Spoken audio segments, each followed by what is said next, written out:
What's up, guys?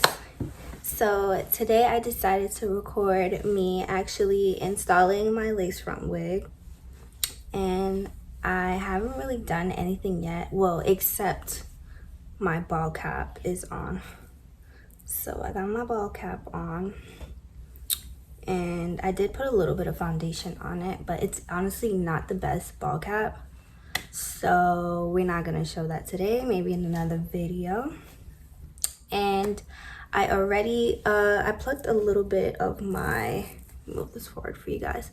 I plucked a little bit of the wig, not much, because I kind of want to keep this wig, you know, just to have for a while.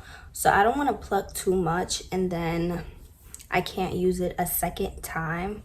So I just kind of plucked enough to where the hairline doesn't look so full and so extra. I'm not really going to be talking today. I'm just going to show you guys how I install my wigs. It's honestly the quick way. I'm not going to be using any glue. I'm going to be using the GOT2B glue freeze spray and the GOT2B glued gels. So yeah, I'm gonna keep showing you guys which one I'm using at what point.